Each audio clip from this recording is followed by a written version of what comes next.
اب نے فرمایا ما صاب من مصیبت الا باذن اللہ، دیکھو کوئی مصیبت تم پر نہیں آ سکتی، نہیں آتی مگر اللہ کے اذن سے۔ ومن یؤمن باللہ، اور جو شخص اللہ پر ایمان رکھتا ہو یہدی قلبہ، اللہ اس کے دل کو ہدایت دے دیتا ہے، اس کے دل کو سکون عطا کر دیتا ہے، وہ راضی برضائے رب ہو جاتا ہے، اس میں شکوہ نہیں رہتا، اس میں شکایت نہیں ہوتی، اس میں تلخی نہیں ہوتی، کیوں ہو گیا، کیسے ہو گیا، کیوں ہو گیا، نہیں ہونا چاہیے، نہیں دیتے۔ یہ سارا جو پیچ آدمی کھاتا رہتا ہے نا اندر ہی اندر، وہ جو پیچ کھا رہا ہے، یہ سب پیچ سے نجات نہیں گئی۔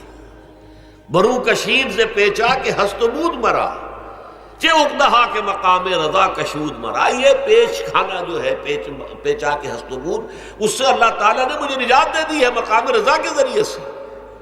کتنے بڑے بڑے عقدے میرے حل ہو گئے اس مقام رضا سے، چے اقدہا کہ مقام رضا کشود میرا، میرے تو بہت سے عقدے اس سے حل ہو گئے۔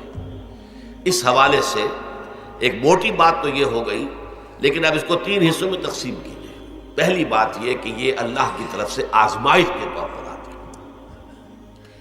آزمائش، میرا بندہ اس پر صبر کرتا ہے یا نہیں، یا میرے خلاف بکواس کرنے پر آمادہ ہو جاتا ہے۔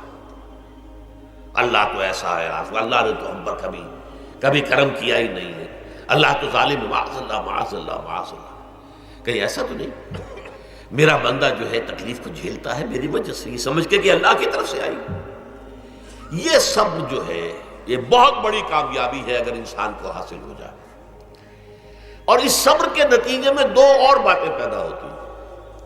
یہ مضامین علیحدہ علیحدہ دروس کے اندر آتے رہے ہیں، لیکن آج ایک نئے عنوان کے تحت جمع ہو کر آ رہے ہیں۔ پہلی بات یہ ہوتی ہے کہ یہ امتحان کا نتیجہ کیا نکلتا ہے کہ آپ نے ایک امتحان پاس کیا تو آپ کے اگلے درجے میں ترقی ہو جاتی ہے۔